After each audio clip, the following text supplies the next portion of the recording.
The Brandon Peters Show may contain explicit language and detailed plot points. For more information on the show, stay tuned to the end of the episode.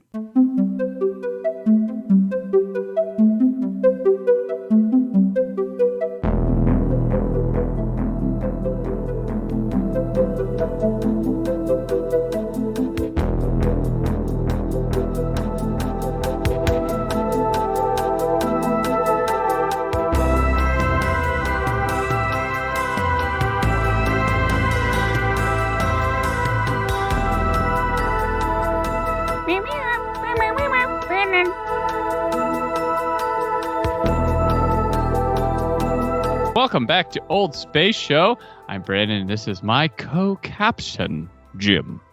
Good evening. Welcome to the Old Space Show. Yes, 'tis a good space for the old night. This installment of Old Space Show continues our episode-by-episode travelogue through the second season of Space 1999, where the moon is knocked out of orbit, wandering through outer space, the population of its human-built colony hoping to stumble upon a new home. Today, we are talking about the third episode, One Moment of Humanity. A planet of human robots, but their complete mastery over those who have created them needs one further sense. They need the emotions that will enable them to kill, but can they learn from the Alphans? Well, I was surprised to find out One Moment of Humanity was not a title of a Carpenter's album. Like it, you know. Oh my gosh. That's so true. All right. This one is directed by Charles Crichton and is written by Tony Barwick. He's a new writer on the show. He was an uncredited character creator on Moonraker. He was a co-writer with Jerry Anderson on the TV movie Space Police. He was a writer for UFO, The Protectors, Captain Scarlet, and Thunderbirds. So he's got that connection. Oh, and cult favorite, The Avengers. So. Yeah, oh, yes. Oh, and Danger Man as well, which was the show that spun off into The Prisoner, yeah? Right. McGowan, yeah. Supposedly. Well, canonically. Everything's there. The guest stars are Billy Whitelaw, Lee Lawson, and Jeffrey Baildon. Whitelaw is Mrs. Baylock from The Omen.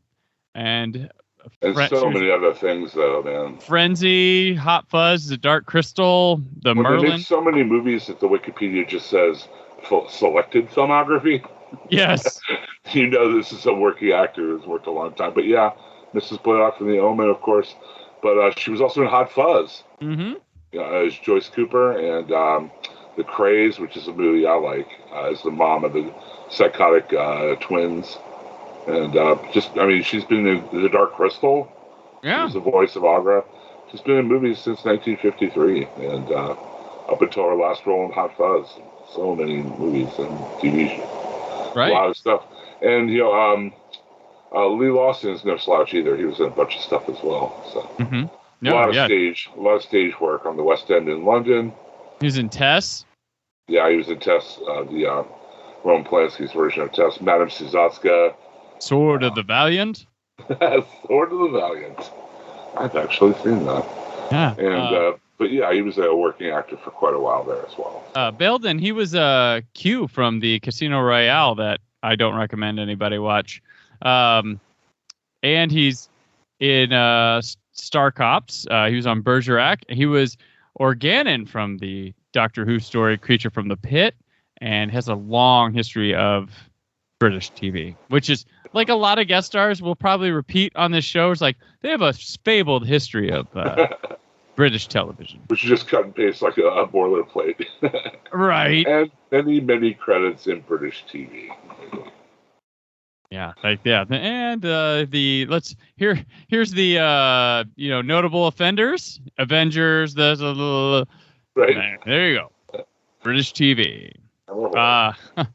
One Moment of Humanity. It has a couple moments in this, but when we open up, Helena and Maya are trying on outfits for an upcoming party. Two things, real quick. Two things about this scene. First of all, we learn Maya can change her clothes with her metamorph ability. Yes, she changes clothes. She changes her dress from like a really ugly dress to an even uglier dress. and Right. and this is why Helena Russell is in an evening gown through the entire episode. Yes.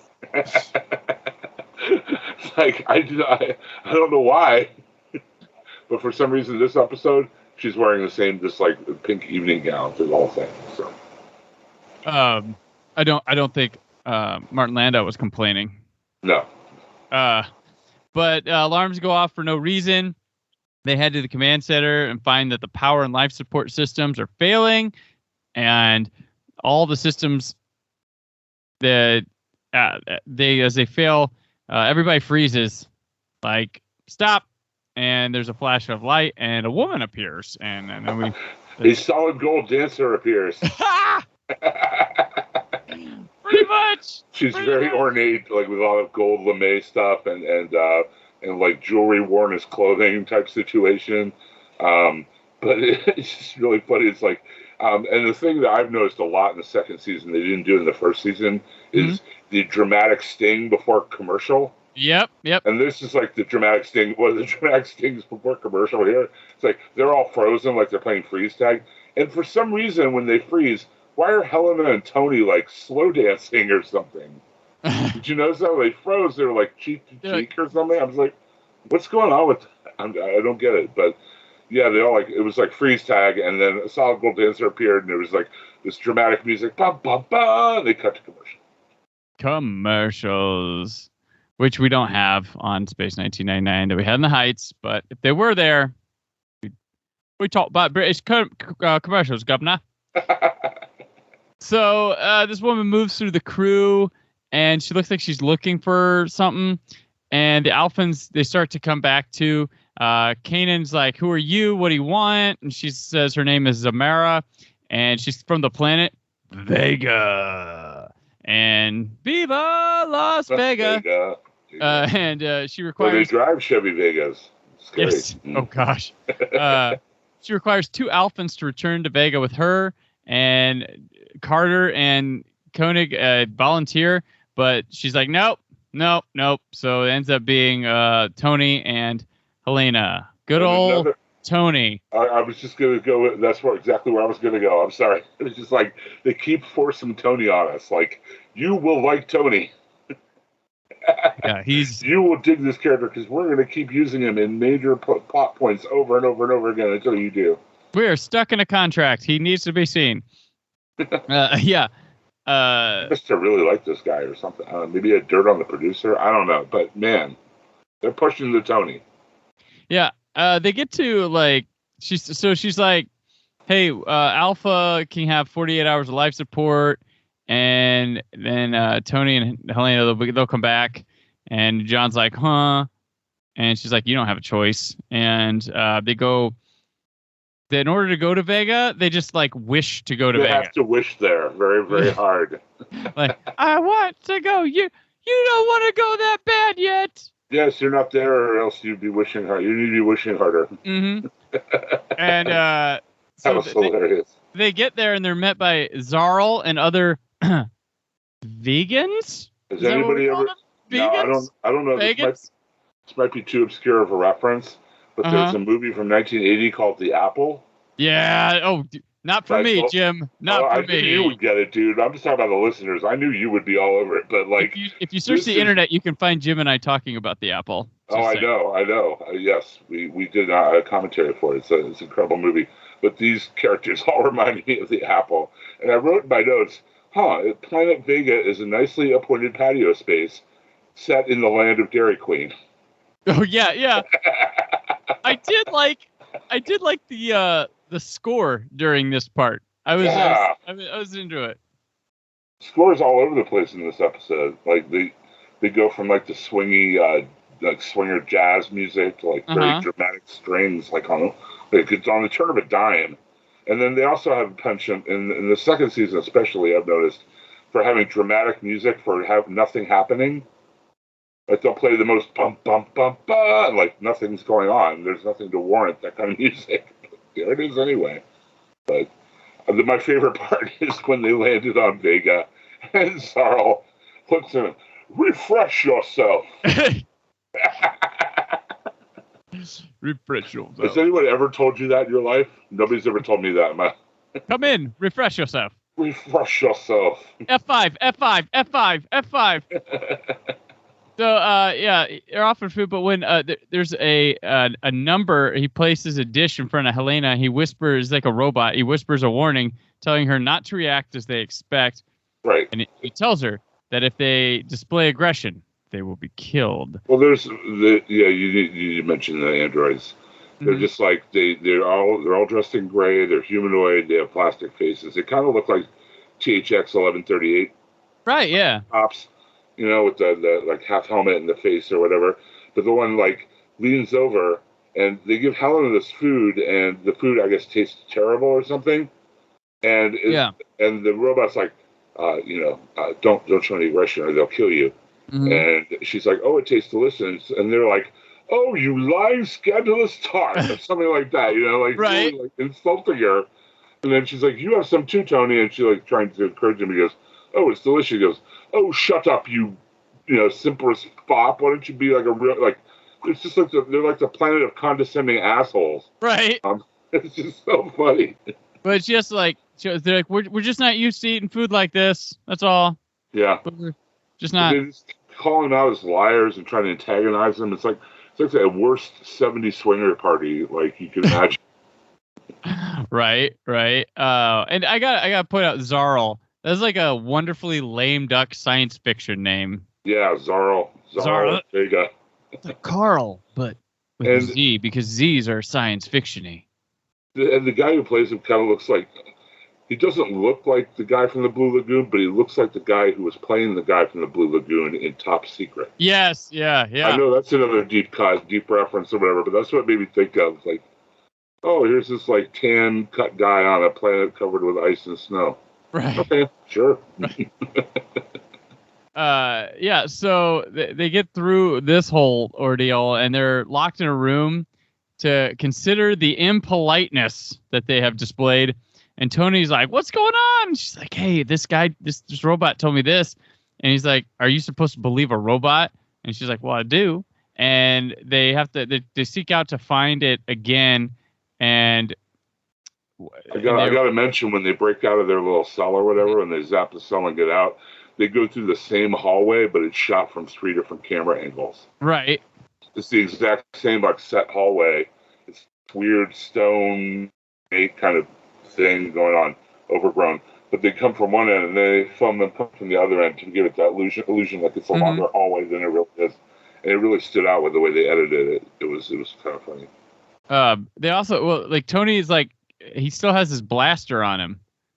Right. Too. And he's like, why did I still have this? And then they find the number and they follow it, and they go into a big chamber, and there's a bunch of robots. But guess what, Jim? They're not robots. They're in a styrofoam cave, first of all. Yeah. But it turns out that the Zarnians or the Vegans are the androids, and the androids are actually humans. What? Yeah. Up is down, left is right, dogs and cats living together in sin. Oh, God. How could this be? Yeah, like, so, like, in these, you mentioned they look like, the robots, they look like THX-103. They kind of look like something that would be on the Avengers, too, the old TV. Especially with the numbers and the very, like, old, like, mod typeface for the numbers and stuff. Yeah, definitely, for sure. They wear the mask to, like, avoid being caught off guard and displaying any strong emotions around the robot, the real androids, and they want to kill humans.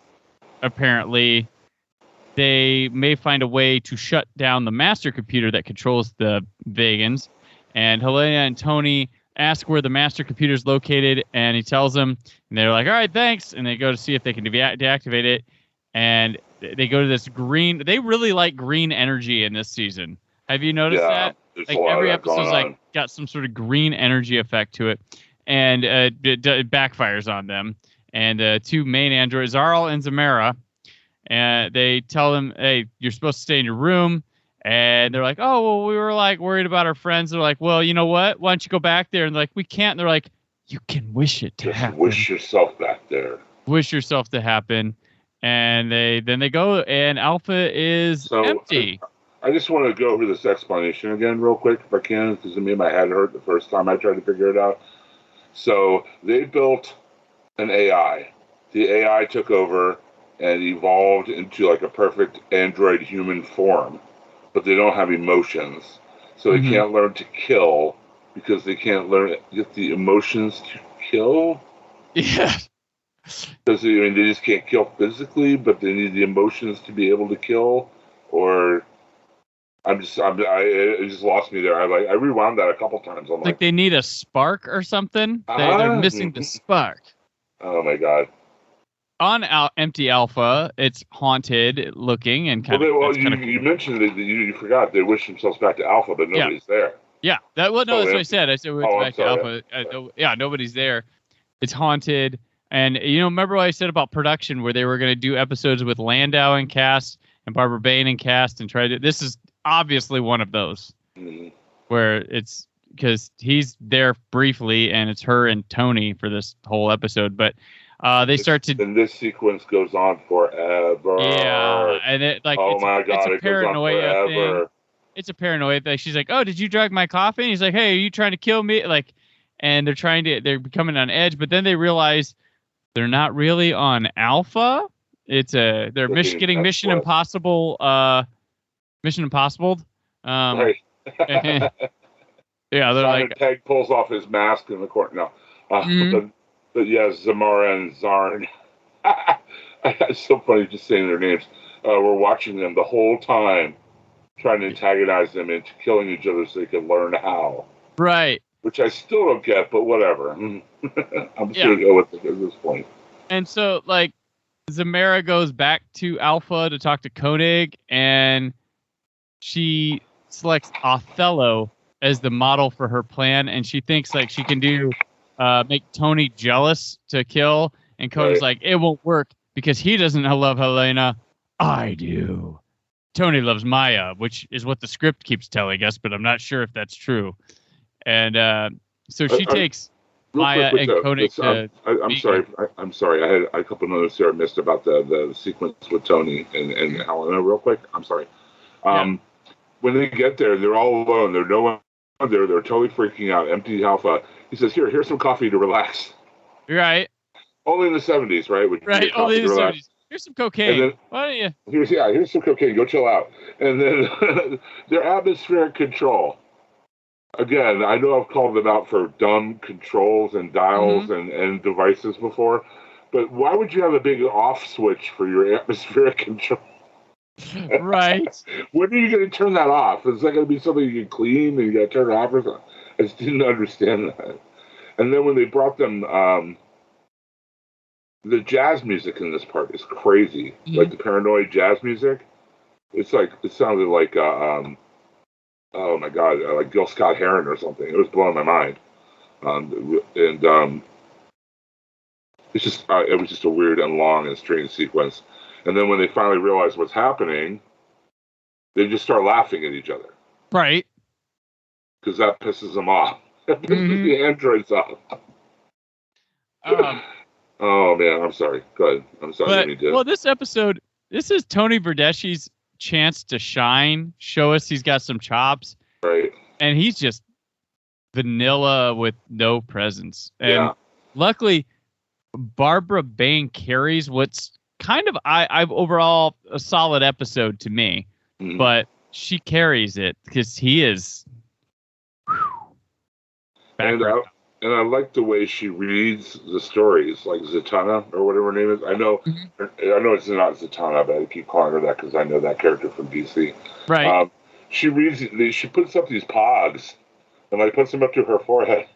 It's like, oh, Julius Caesar, and then sits it down and picks up the next one and puts it up to her forehead, like she's reading through a pogs through her forehead. It was pretty great. Maya sneaks away to dissemble. So Zamara brings Koenig and Maya to Vega, and Maya goes to disable the computer there, but learns doing so will destroy their entire planet. So she returns to Zara. To put those on the same circuit. Right. Yeah. That's a mistake.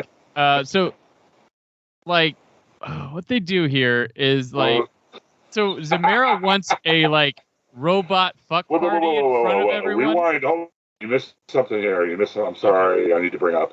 Maya first turns into a parrot because she sees a parrot. Oh, that's there. right. Yeah. So she flies as a parrot to the force field. Then when she gets to the force field, she notices there's a gap on the ground, like under a door, like a door jam or something of the force field. She turns into a bug to get under the gap in the force field. That's how she gets to the computer. Oh, my head hurts. I'm sorry. It was just funny. All good. But so like Zamara wants this robot fuck party in front of everyone, complete with some erotic sci-fi score to go with it. Like choreography was their religion. Yes. And she says, emotion is a weakness. We can use it, but we can never become its slave.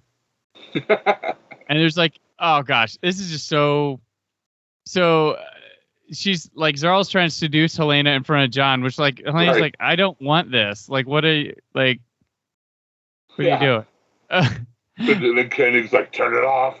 Yeah, Koenig thinks it's gonna work somehow. He's like got his hand over his face. It's like John grabs Zarl and punches him. And he, having seen violence, the Vegans are now ready to kill Zamara. Zamara orders like Zarl to kill Alphans, but as he prepares to kill John, Maya explains that the androids are all linked together, and if one link can be broken, their collective will perish. And Helena tells Zarl that he is no longer like the others. John tells him to take the final step and become human. Zarl doubles over and evolves into something more than he was. Can I ask something real quick here? Yes. Like when he punches him, that's supposed to teach him how to punch? Yes. Is that what it is? I guess. Like figure out how to punch? That whole concept of them having to learn violence and learn how to kill from emotional humans was just like blowing my mind. So like, please, sir, teach me a violence. He punches him, and then he looks up. He looks at his hand like he's never seen his own hand before, and then he makes it into a fist. And then he starts punching random statuary everywhere in the room. I could do this. Punching a vase. He punches a statue. He's like, that's a good idea. Oh gosh. So it was hilarious. He said like, now feel love. Take that extra step. Well, Helena holds his fist. Right. Like, please, and then Koenig jumps in, like you said, take that extra step. And then he makes this episode eponymous by saying the title right before, like yes, he the does. main computer blows up, right? Yep. And like they're all dying, all the androids are falling down, and he's about to die, and he's like holding on to Helena and Koenig's hand. He's like, at least I was able to experience one moment of humanity. I was like, shit, dog, that's the title, man. Ooh, boom. We don't have a title for this episode yet. Does anybody know of something? The editor's like, I have an idea. Hold my beer. Oh gosh. So yeah, that's pretty much what happens. The numbers freely, the human robot people, they take their masks off to be like, haha, surprise, the aristocrats. And it was like Space 99 a go-go there, like right. And then the Zarn like getting all cringy with Helena and stuff. It was so weird. Yeah, it was wicked. But I like storyline wise, I like it. Some of it doesn't fit and all, but there's something really good here. Even like the third act kind of goes off the rails a bit with the sexy dance seduction thing, but yeah, a little weird with that. But there's like a weird version. It's like a weird version of the Star Wars trope, Star Trek trope. Teach me of this love you speak of, Earthman. Yes. That kind of thing. Only the other side's like, teach us how to kill, Earthman. So hold me like you did on Naboo. Yeah, it's a solid little episode in this one. Yeah, it was entertaining. I'll take this one as a win. I'll take this one as a win for this Definitely. one. But some others also in the season that weren't as winful. Just you wait till next episode, folks. Oh boy. So that'll do it for another Moon Buggy adventure. In the meantime, Jim, where can people keep up with all your things? Well, every week I'm on Nothing's On, the podcast hosted by myself and Daryl Taylor at Don DeSalvo at TaylorNetworkPodcast.com. We go over the week's news and reviews and weirdness. Lately, right now, we're covering as many as we can of the fall TV shows. And there are a lot of them, but we're covering quite a few of them. And if you want to hear a little bit about each new show as we watch it and our take on it, by means listen in on that. And that's it. Also, I'm available on the Walking Dead TV podcast at hhwlod.com. We're winding down the final season of The Walking Dead, and it's all very exciting, and we're over there going episode by episode, as we have been since the very beginning of the show. So join us there. Excellent. Hashtag sexy robot dance. And I'm on Twitter, Instagram at BrandForkyUH. Do written work at whysobblue.com. The Brandon Peters Show is always back and always fun, and you should always check it out. But until then, Alpha out.